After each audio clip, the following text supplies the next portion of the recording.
Hello and welcome back dear students. तो कैसे हो आप सब? आई होप कि आप सब ठीक होंगे। जैसे कि आपने थंबनेल में भी देखा होगा कि मैंने क्या लिखा है, हाउ टू स्कोर 160 प्लस। ठीक है, 160 से ज्यादा स्कोर करना है out of 200। This is not the cup of T इस सिलेबस के अकॉर्डिंग, इस पेपर के अकॉर्डिंग। हालांकि अगर ये सेंट्रल लेवल पे सिलेबस था और आप सेंट्रल लेवल के बच्चे होते तब तो आप 170 भी कर लेते इस सिलेबस में। लेकिन पहली बार इंट्रोड्यूस हो रहा है और काफी लेंथी, काफी पेनिक स्टूडेंट्स कर रहे हैं, तो 160 स्कोर करना कोई मामूली बात नहीं होगी। होगी एक बात। दूसरी बात, मैं आपको ये दावे के साथ कहना चाहूंगा कि आपको घबराने की जरूरत नहीं है। 135 से ज्यादा कट ऑफ एक्सीड ही नहीं करेगा out of 200। And here I am talking about final selection list. जब आपके कंधों पर सितारे लग जाएगी, जितने भी पोस्ट है ओपन मेरिट कैटेगरी में, तो 135 से ज्यादा कट ऑफ नहीं जाएगी इस एग्जाम में, इस पेपर में। नो मैटर पेपर का लेवल कितना आता है, कैसा आता है। ठीक, so let us get started. इससे पहले मैंने आपको एक वीडियो दिया, उसमें मैंने आपको बताया रीजनिंग और उसके अलावा mathematical abilities and quantitative aptitude, इसकी स्ट्रैटेजी बताई, इसके book list and best sources बताए।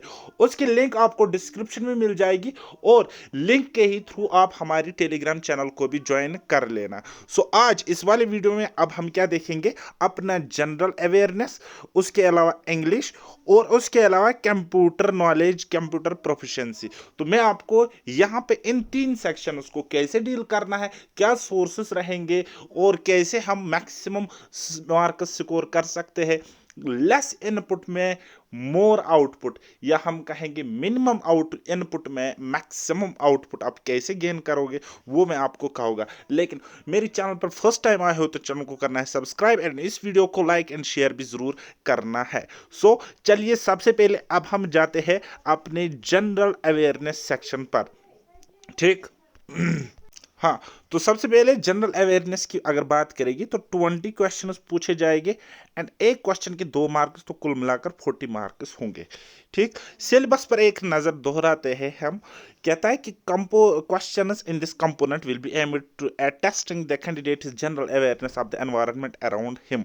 यानी कि जो भी आपके आजू बाजू आसपास हो रहा है तो उसकी नॉलेज आपको होनी चाहिए, होगी एक बात।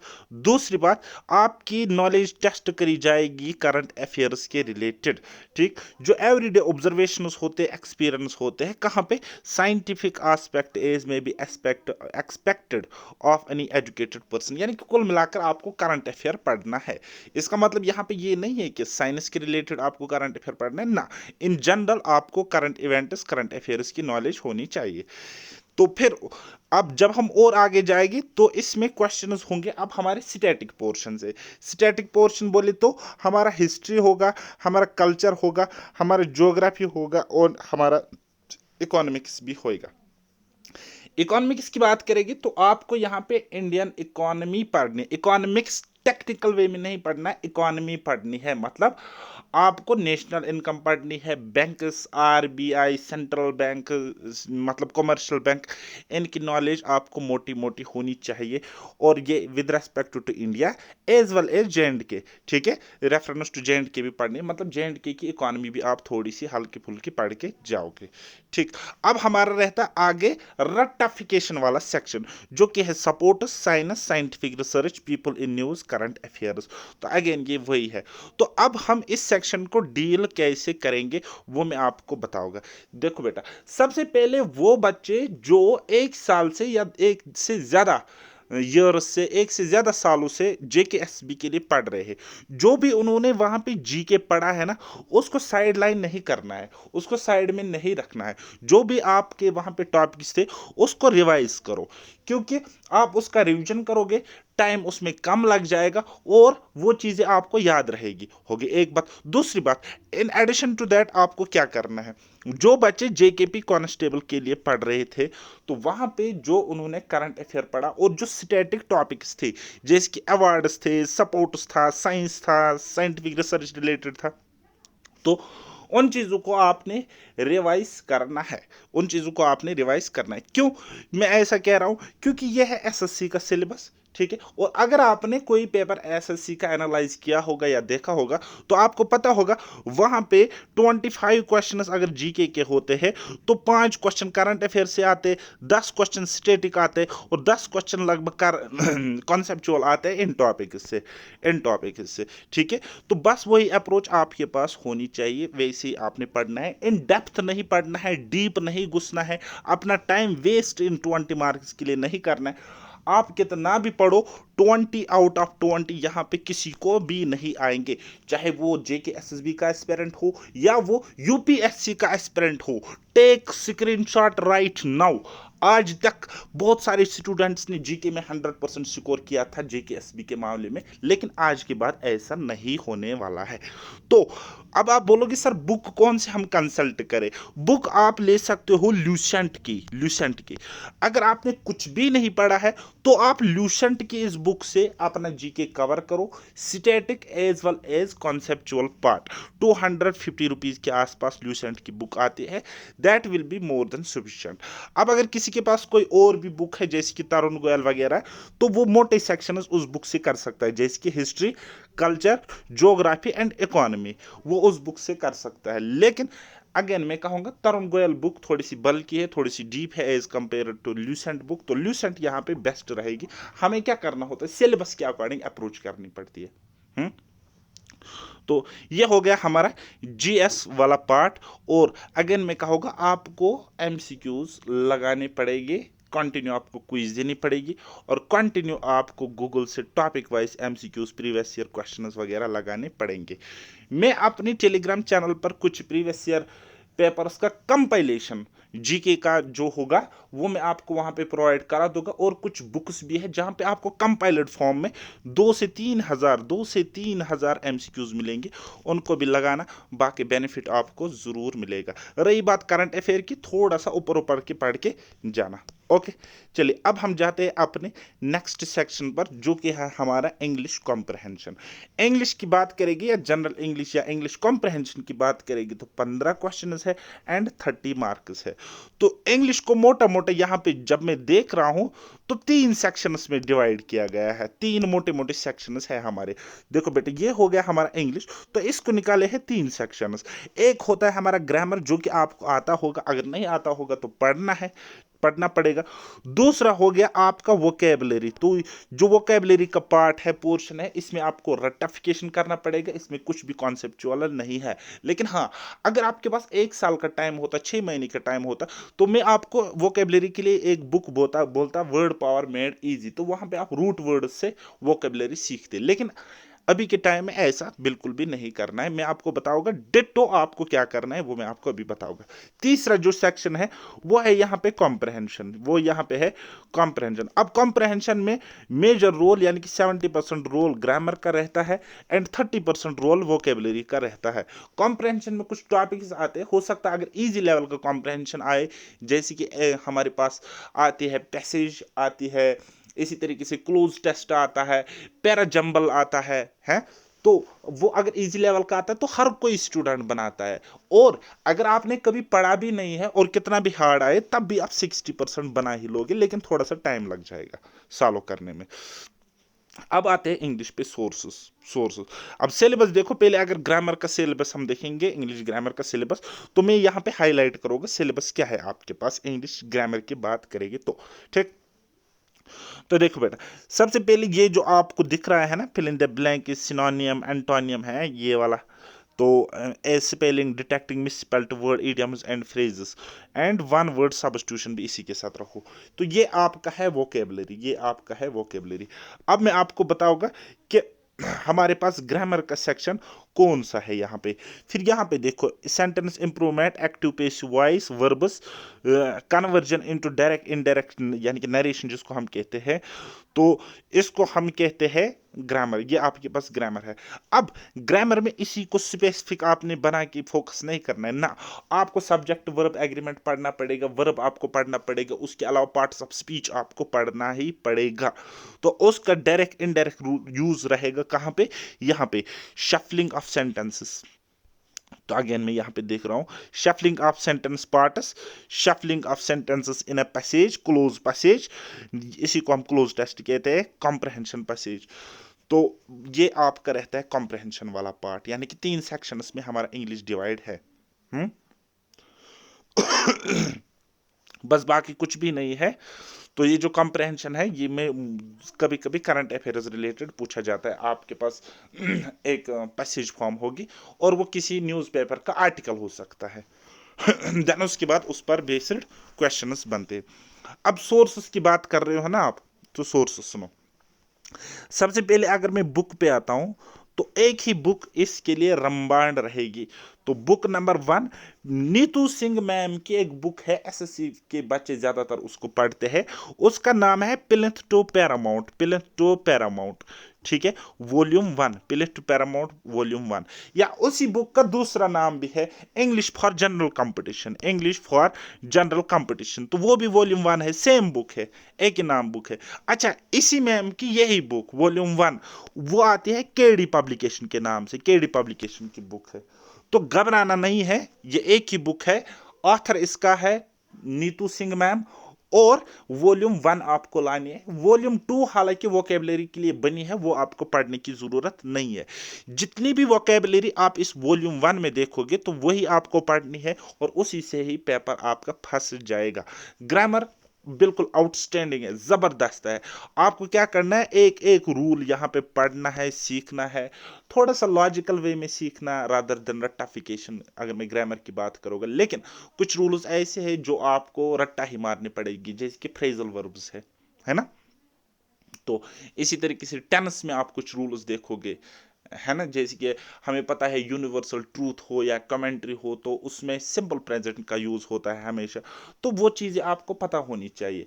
तो उसके बाद चैप्टर वाइज प्रैक्टिस करोगे इसी बुक से, और प्रैक्टिस करने के लिए कोई मामला ही नहीं है। आप यूट्यूब से भी कर सकते हो, आप चैट जीपीटी यूज कर सकते हो, आप गूगल यूज कर सकते हो, आप पीवाईक्यूज की कोई बुक लगा सकते हो। हालांकि मैंने अपने टेलीग्राम चैनल पर फ्री ऑफ कॉस्ट ये प्लिंथ टू पैरामाउंट वॉल्यूम 1 भी प्रोवाइड करके रखी है। एसपी बख्शी की भी एक बुक आती है, वो भी बहुत अच्छी बुक है, वो भी प्रोवाइड करा रखी है। अपार्ट फ्रॉम दैट मैंने किरण पब्लिकेशन की प्रीवियस ईयर क्वेश्चंस जो एसएससी के होते हैं वो भी यहाँ पे प्रोवाइड करा के रखी है। अब बात करेंगे क्या हमें एसएससी का पढ़ना चाहिए इंग्लिश के लिए। हाँ जी, बिल्कुल पढ़ना चाहिए, क्योंकि एसएससी में अगर कोई चीज आसान पूछी जाती है ना तो वो इंग्लिश है, सिर्फ और सिर्फ इंग्लिश। एसएससी, सीजीएल या सीएचएसएल या एमटीएस, सीपीओ वगैरह, इन एग्जाम्स में इंग्लिश बहुत ही इजी पूछी जाती है, तो वो आपके लिए रिलेवेंट रहेगी जेके एसएसबी एग्जाम्स के लिए, बिकॉज वहां पे वो सोचते हैं कि हमारे स्टूडेंट्स हिंदी मीडियम से आए हैं तो उनका लेवल भी थोड़ा सा कम रहता है, लेकिन जेके एसएसबी के अकॉर्डिंग ठीक ठाक लेवल है, ठीक है। तो आप पढ़ो, बस पढ़ो। तो यही एक ही बुक है, या तो आप एसपी बख्शी फॉलो करो या तो आप वॉल्यूम 1 नीतू सिंह की फॉलो करो। मैं जाऊंगा इस वॉल्यूम 1 के साथ, थोड़ी सी इजी टू अंडरस्टैंड बुक है और काफी रिलेवेंट है आपके एग्जामिनेशन पॉइंट ऑफ व्यू से, ठीक। तो बाकी अगर कोई पर्टिकुलर टॉपिक आपको समझ नहीं आता, जैसे कि प्रेपोजिशन है, ठीक है, यहां पे देखो प्रेपोजिशन गिवन ही नहीं है, लेकिन इसका मतलब ये नहीं है कि आप प्रेपोजिशन नहीं पढ़ोगे। यहां पे आर्टिकल गिवन नहीं है तो इसका मतलब ये नहीं है कि आप आर्टिकल नहीं पढ़ोगे। मॉडल्स गिवन नहीं, इसका मतलब ये नहीं मॉडल्स नहीं पढ़ोगे, क्योंकि ये जो स्पॉट द एरर आपको दिख रहा है ना टॉपिक, यहां से क्वेश्चन बनते हैं। फिल इन द ब्लैंक्स जो दिख रहा है ना, यहां से आर्टिकल पे क्वेश्चन बन रहा है, ठीक है। तो आपको पढ़ना पड़ेगा। और अगर कोई पर्टिकुलर टॉपिक से फॉर एग्जांपल प्रीपोजिशन आपको समझ नहीं आ रहा है तो यूट्यूब पे जाओ, ठीक है, आप लिखो प्रीपोजिशन टाइप करो फॉर एसएससी एग्जाम्स, फिर 2-4 टीचर आपके सामने आ जाएगी, जिस टीचर का आपको समझ में आता है उससे आप पढ़ो, ठीक है। तो मैं जब अपने टाइम पे थोड़ा सा इंग्लिश में फंसता था तो मैं एक टीचर को फॉलो करता था, गोपाल वर्मा, ठीक है। अब मुझे इसका समझ आ गया, फिर मैंने ज़्यादा इससे भी नहीं पढ़ा, तो इसके नोट्स थे मेरे पास तो उसी से मैंने पढ़ा। अब मेरे साथ ये सीन था कि मैं किसी से भी पढ़ूं मुझे समझ आता था ठीक ठाक। अब मैं मज़े के लिए जाता था टीचर के पास, जो मज़े मज़े में पढ़ाता हो तो मैं उसी के साथ पढ़ता था, क्योंकि मन लगता था पढ़ाई में। तो ये गोपाल वर्मा साहब तब ज़बरदस्त शायरी वगैरह बोलते थे, लेकिन आप उस चीज़ की तरफ नहीं जाना, टाइम वेस्ट हो जाएगा आपको, रिलेवेंट पढ़ना। अच्छा, इसके अलावा 2-4 टीचर्स के नाम भी बताओगे मैं यूट्यूब पे, जिनका फ्री ऑफ कॉस्ट काफ़ी सारा कंटेंट मिल जाएगा। और अगर कोई पर्टिकुलर टॉपिक नहीं मिलता है तो किसी दूसरे टीचर से वो कर लो, ठीक है। हर एक टीचर अपने आप में बेस्ट रहता है, तो इसमें आपको कोई दोहराई वाली बात नहीं होनी चाहिए। ठीक, तो इंग्लिश के लिए एक तो हो गए हमारे गोपाल वर्मा साहब, एक है अमन वशिष्ठ सर, इसी तरीके से हमारी एक है रानी मैम, इसी तरीके से नीतू सिंह मैम भी पढ़ाती है। ठीक है, नो डाउट। अब सम मसला यह है कि आपको समझ पल्ले पड़ता है कि नहीं पड़ता है। तो इसी तरीके से एक और सर है जिसने काफ़ी कम वीडियोस में इंग्लिश को कंप्लीट कराया हुआ है, दैट इज क्या नाम है उसका, तरन ग्रोवर सर। ठीक है, तरन ग्रोवर सर। तो आप किसी से भी पढ़ सकते हो, लेकिन तब पढ़ना है जब आपको बुक से वो डायरेक्ट समझ नहीं आएगा। मैं क्यों हमेशा बुक बुक बुक क्या करता रहता हूं, बिकॉज जब आप YouTube पे जाते हो, कोई टॉपिक पढ़ते हो, तो उस टॉपिक में से आपको कुछ ना कुछ पता होता है, लेकिन वो यूट्यूबर, वो यूट्यूब वाला टीचर आपको वही चीज बार बार पढ़ाता है अगेन, क्योंकि उसको बेसिक से पढ़ाना होता है, उसकी मजबूरी होती है हर एक स्टूडेंट को समझ आ जाए। ठीक, तो उस चक्कर में कहीं ना कहीं आपका टाइम वेस्ट हो जाता है, आप वही चीज सीख रहे हो दोबारा से जो आपको ऑलरेडी आती है। तो अब इससे बेटर ये रहेगा आप बुक से पढ़ो। ठीक है, जो टॉपिक समझ नहीं आता है उसको आप टीचर से लगाओ, तो आपका टाइम उस तरीके से बच जाएगा। ठीक, तो इंग्लिश का अब यहां पे दबदबा खत्म हो चुका है, और इंग्लिश में स्कोर करना कोई बड़ी बात नहीं है। मैं मान लेता हूं 15 में से 2 से 3 क्वेश्चन ऐसे होंगे जो शायद मुझसे भी नहीं होंगे। क्या पता कोई नया वर्ड आ जाए, उसका सिनोनियम पूछा जाए, उसका एंटोनियम पूछा जाए, मे भी मुझसे भी नहीं हो सकता है, किसी से भी नहीं हो सकता है। तो ये 2 से 3 क्वेश्चन रिस्क पे आप रख सकते हो, लेकिन बाकी जो भी पोर्शन है इंग्लिश में, आप आराम से 12 से 13 क्वेश्चन यहां से स्कोर कर सकते हो। इतना इजी होता है इंग्लिश में स्कोर करना। ओके, चलिए अब हम जाते हैं अपने कंप्यूटर पर, कंप्यूटर सेक्शन पर। अब हमारे पास सिलेबस में लिखा गया है computer proficiency, computer proficiency. Weightage की बात करेंगे तो 15 क्वेश्चन यानी कि 50% वेटेज है, एंड एक क्वेश्चन के 2 मार्क्स, तो कुल मिलाकर 30 मार्क्स होंगे। ठीक, तो अब ये जो आपका सिलेबस है ना कंप्यूटर में, ये वही सिलेबस डिट्टो कॉपी पेस्ट है जो हमने जेके एसएसबी में आज तक पढ़ा, जेके एसएसबी एग्जाम्स में आज तक जो हमने पढ़ा, ये वही सिलेबस है, कुछ भी एक्स्ट्रा नहीं है, कुछ भी कोई, not a single thing, not a single चीज इज एक्स्ट्रा हियर। ठीक, तो कुछ भी एक्स्ट्रा नहीं है, उसको 2-3 बार रिवाइज करो और उसके बाद एमसीक्यूज लगाओ। ठीक है, दैट इज इट। और कंप्यूटर की जो मैं बात कर रहा हूं, तो मैंने अपने टेलीग्राम चैनल पर 2 बुक्स वहां पे पोस्ट करी हुई है, अपलोड करी हुई है। एक है अरिहंत की पब्लिकेशन की बुक, ठीक है, और दूसरे हमारे ताउकीर सर की book, one of the best Tauqeer sir की बुक है। ठीक, जो बिगनर्स है वो इस अरिहंत बुक से पढ़े, और जिन्होंने एक बार कंप्यूटर पढ़ा है, रिवाइज करना है या और ज्यादा पढ़ना है, तो वो ताउकीर सर की बुक को पढ़े। ठीक, देन उसके बाद एमसीक्यूज की बात आती है, तो बहुत सारे एमसीक्यूज आपको मेरे ही चैनल पे मिलेंगे और रिलेवेंट है अच्छे अच्छे प्लेटफॉर्म्स के, और जो वो सारे क्वेश्चन है उसमें प्रीवियस ईयर क्वेश्चन इंक्लूड है सारे एग्जाम्स के। So basic to advance level आपको पढ़ना है, तो बस ये भी टेंशन खत्म। उसके अलावा एक एप्लीकेशन है जहां से खुद मैंने एमसीक्यूज रटिफिकेशन करी थी कंप्यूटर के मामले में, तो 900 प्लस एमसीक्यूज उस एप्लीकेशन में। एप्लीकेशन की लिंक आपको मेरे टेलीग्राम चैनल में मिल जाएगी, तो अगेन मैं वहां पे वो लिंक अपडेट करूंगा। ठीक है, वो बेसिकली पाकिस्तान की एक एप्लीकेशन है, लेकिन हमारे इंडिया के सारे एग्जाम्स के रिलेवेंट क्वेश्चंस आपको वहां पे मिलेंगे। उनको एक बारी उधर इधर से पढ़ने के बाद, कंप्यूटर को रिवाइज करने के बाद, इन 900 एमसीक्यूज को रट्टा मारो, आपको पता चलेगा कि मोर देन 90% क्वेश्चंस यहीं से पूछे जाते हैं हमेशा से। मैं पिछले 2 सालों से बता रहा हूं इस चीज को करो, इस चीज को करो, पता नहीं स्टूडेंट्स ट्रस्ट क्यों नहीं करते। लास्ट टाइम जब पटवारी एग्जाम में 2-4 डिफिकल्ट क्वेश्चंस पूछे गए थे, तो वो किसी भी बुक से नहीं निकले, किसी भी सोर्स से नहीं निकले, किसी भी एग्जाम में नहीं आए थे आज तक, लेकिन वो क्वेश्चंस इस बुक से फंस रहे थे। ठीक है, मे बी कोई क्वेश्चन इस बुक से भी ना निकले, कोई क्वेश्चन इस एप्लीकेशन से ना निकले, लेकिन वो आपके पास मसला नहीं होना चाहिए। आप पढ़ो, देन उसके बाद ये लगाओ, अगर मुझ पर ट्रस्ट करना चाहते हो या करते हो, तो आप इस चीज को करो। ठीक, तो कुल मिलाकर इस तरीके से अब ये मैं वीडियो यहाँ पे वाइंड अप करूँगा। तो लेकिन जाते जाते मैं अगेन आपको कहूँगा कि घबराना वाली कोई भी बात नहीं है, ईजी है स्कोर करना। जनरल इंटेलिजेंस में अगर 20 नंबर है तो 15 आप इजीली स्कोर करोगे। जनरल अवेयरनेस में अगर 20 नंबर है तो 10 स्कोर करना कोई बड़ी बात नहीं है। क्वांटिटेटिव एप्टीट्यूड में 15 मार्क्स है तो 10 आप इजीली स्कोर करोगे। जनरल इंग्लिश में 15 है तो मैं समझता हूँ 10 आप यहाँ से भी इजीली स्कोर करोगे। मैथमेटिकल एबिलिटीज भी 15 है तो 10 मार्क्स करना कोई बड़ी बात नहीं है। ये मैं मिनिमम रखता हूं। मैं कहता हूं कि आप नालायक हो, ना करा हो, आप कुछ नहीं कर सकते, फिर भी मैं कहता हूं कि इतना आप कर ही सकते हो। देन उसके बाद हमारे पास कंप्यूटर प्रोफिशिएंसी है, अगर इसमें 15 नंबर है तो मैं मिनिमम कहता हूं 10 मार्क्स आप कर ही लोगे यहाँ पे। तो कितना हो गया, 10 20 30 40 50 और 50 तो 15 कितने हो गए, 65। 65 मीनस मल्टीप्लाई 2 से करो, 130 स्कोर आप मिनिमम कर लोगे, मिनिमम 130 स्कोर करोगे। तो अगर आप सिर्फ 2 महीने में पढ़ते हो और ऐसे पढ़ते हो जैसे मैंने आपको बताया, लेकिन अगर आप थोड़ा सा ज़्यादा एफर्ट लगाओगे तो 160 इजीली स्कोर होगा, क्योंकि हमें कुछ कोर चीज़ों पे फोकस करना है। जैसे कि कंप्यूटर में 15 आउट ऑफ 15 आप ला सकते हो बिल्कुल, मैथमेटिकल एबिलिटीज 15 आउट ऑफ 15 बिल्कुल ला सकते हो। इंग्लिश इंग्लिश में 15 में से 13 मार्क्स आप ला सकते हो आराम से, 12 13। क्वांटिटेटिव एप्टीट्यूड 15 नंबर है, 15 में से 15 लाना डुएबल है, ईजी है। General intelligence and reasoning 20 number है, 20 में से 20 आप ला सकते हो। फिर रहता है सिर्फ और सिर्फ हमारा ये जनरल अवेयरनेस पार्ट, तो इसमें से 2-3 नंबर आ जाए मेरी तरह, तब भी आप बहुत ज़्यादा स्कोर करोगे, क्योंकि ये मेरी स्ट्रैटेजी रहती थी। मैं देखता था सिलेबस को कि कौन से सेक्शन, कौन से पोर्शन, कौन से कंपोनेंट ऐसे जहां से मैं 100% स्कोर कर सकता हूं, तो उनको मैं स्ट्रांग करके चलता था। और जो मतलब इरेलीवेंट चीजें होती थी, जहां पे मुझे डाउट होता था, तो मैं वहां पे एफर्ट ज्यादा नहीं लगाता था, तो मिनिमम एफर्ट में मेरा मैक्सिमम आउटपुट मिलता था। तो इस तरीके से मेरे सारे एग्जाम्स लगभग क्वालिफाई होते गए बाद में। तो आपकी स्ट्रैटेजी मैटर करती है। पढ़ते तो सब है, लेकिन सिलेक्शन स्पेशल लोगों का होता है, और आपको वो स्पेशल बनने के लिए थोड़ी सी स्पेशलाइजेशन स्ट्रेटजी अपनानी है। बताइए समझ। तो बाकी मुझसे मैं अभी पढ़ा रहा हूं मैथमेटिकल एबिलिटीज, क्वांटिटेटिव एप्टीट्यूड और जनरल इंटेलिजेंस एंड रीजनिंग।